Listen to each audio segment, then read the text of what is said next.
Ayon po dito sa Politico, basahin po natin ha.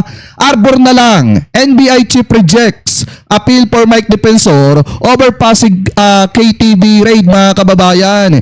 Ibig sabihin may sumusubok Alboren o Arboren, ito pong si Mike Defensor. So basahin po natin itong isinulat ni Belly Vegas mga kababayan dito po sa Politico. Sabi po dito, National Bureau of Investigation NBI Director Melvin Matibag admitted receiving calls seeking favors for former Anak Kalusugan Representative Mike Defensor over the raid on a family KTV in Pasig City allegedly used as a front of prostitution mga kababayan.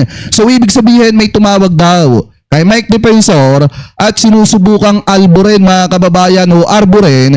Ito daw pong may tumatawag kay NBI Director Melvin Matibag at sinusubukang Arboren mga kababayan. Ito daw pong si Mike Defensor. Ano po patungkol po dun sa na-raid na KTV bar? So ngayon ituloy pa natin. Sabi pa dito, in an interview on Billionario News Channel, On Point, award-winning broadcast journalist Corina Sanchez Rojas said Matibag, kung may tumawag po sa inyo, Direktor, o titigil o daw si Mike, hindi na daw tayo babanatan. Baka kailangan mawala yung kaso. So sabi dito mga kababayan, sabi daw kay NBI Director Melvin Matibag, kung may tumawag pa o kung may tumawag po sa inyo, Direktor, o ititigil na daw ni Mike yung kaso, huwag daw babanat, hindi na daw babanat. Ibig sabihin sa pamahalaan, baka kailangan mawala na yung kaso o baka kailangan i-dismiss na mga kababayan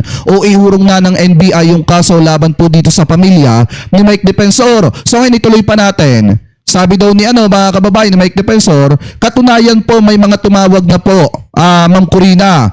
Pero sabi ko, he has to face the music, Matibag said. So ibig sabihin, kahit anong pag-aareglo mga kababayan o sumusubok na Arboren, etong si Defensor mga kababayan dito kay NBI Director Matibag, isa lamang po ang sinasabi ni NBI Director Matibag, kung hindi, dapat harapin ni Mike Defensor yung problema na pinasok po nila. Sa madalit salita mga kababayan, harapin na lamang ng pamilya ni Mike Defensor yung kasong isasampa laban po sa kanila. So ibig sabihin, hindi nila maareglo. Ito pong si Mike Defensor. So sabi pa dito mga kababayan, basahin pa natin sabi pa daw ni Matibag, pinasok mo yung ganyan, huwag kang magalit sa akin na makasuhan yung asawa mo, anak mo, dahil hindi naman ako ang naglagay sa kanila sa ganyang sitwasyon.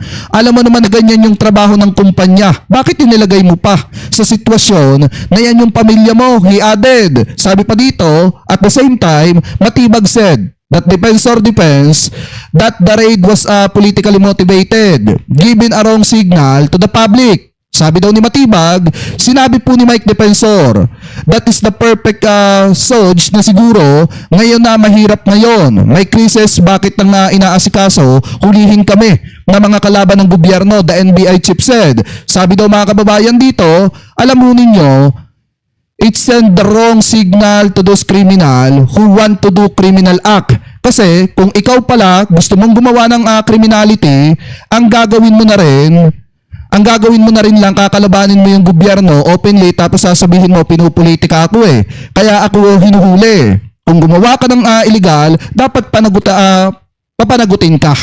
Ano po, yan po yung sabi dito mga kababayan ni NBI Director Matibag. So ibig sabihin, may sumusubok pala na Arboren mga kababayan itong si Mike Defensor. At halimbawa mga kababayan, siguro yung mga kondisyonis dyan, mananahimik na itong si Mike Defensor at hindi nababanot sa pamahalaan, basta iurong lang yung kaso. Kaya daw ganyan, yung mga napapag-usapan mga kababayan allegedly. Ano po, pero dahil nga matigas, itong si NBI NBI Director Melvin Matibag, hindi po siya pumayag sa ganong klase ng kalakaran. Pero mga kababayan, ang isa po sa pinakamatindi dito yung Pasig City Hall umaksyon na rin po. Dahil kung titingnan po natin, basahin po natin. Bukod po kay NBI Director Matibag, umaksyon na rin mga kababayan ang Pasig City Hall, which is etong lugar o etong city na pinamumunuan ni Mayor Vico Soto. At sabi nga dito, basahin po natin.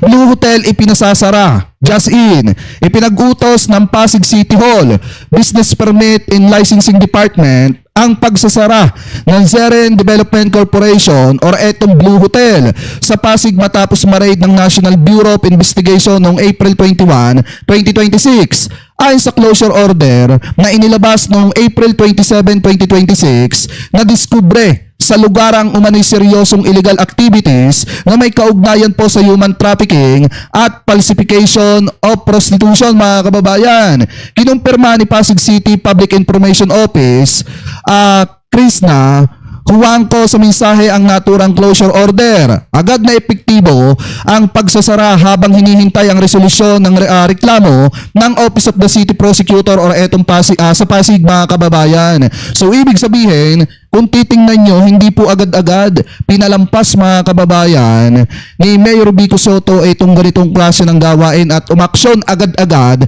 ang Pasig City Hall, mga kababayan, na ipasara agad-agad ito pong Blue Hotel na allegedly ay konektado doon po sa KTV bar na na-raid dyan po sa Pasig, mga kababayan. So ibig sabihin, kung titingnan nyo po, talagang sabit dito ng matindi etong pamilya, mga kababayan, ni Mike Defensor. Bakit po natin nasabi? Dahil kung matatandaan nyo, di ba, may interview.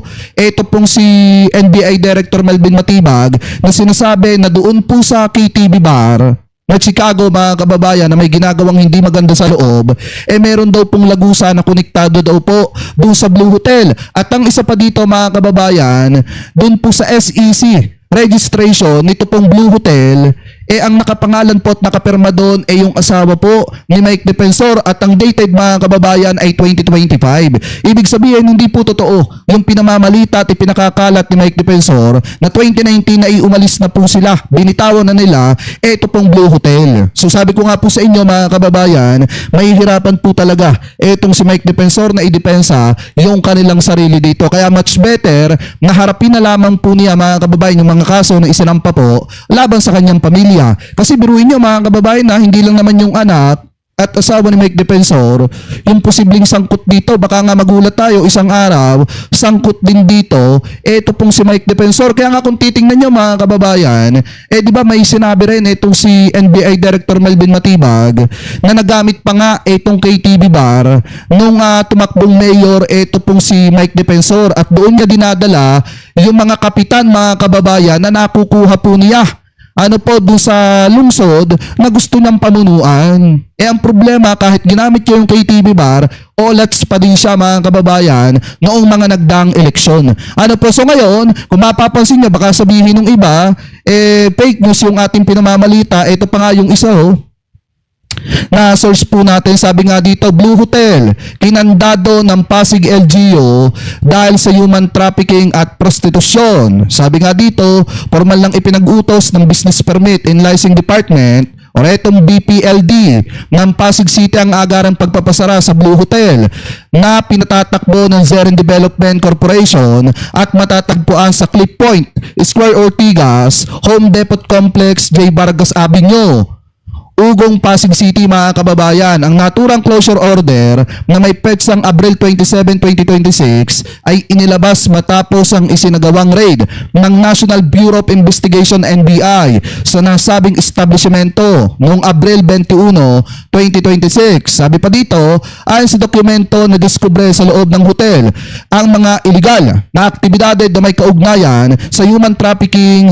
at prostitution na direktang paglabag sa Anti-Trafficking in Person Act at sa mga probisyon ng Revised Penal Code. Binigyan din ng BPLD na ang pagkakasangkot ng hotel sa mga illegal na aktibidad ay isang grave violation sa mga kondisyon ng kanilang business permit.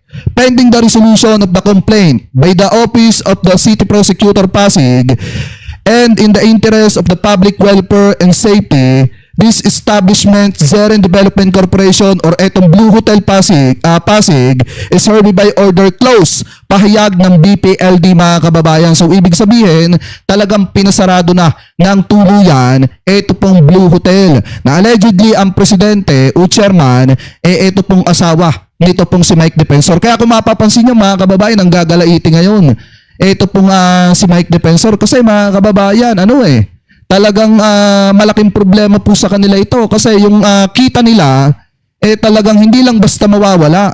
Kung hindi malaki po talaga ang mawawala sa kanila, buhat nung naipasara. Ito pong Blue Hotel mga kababayan, biruin nyo ba naman? Ikaw ba naman mga kababayan, 2.5 per night? Di po ba? Laking kita niyan.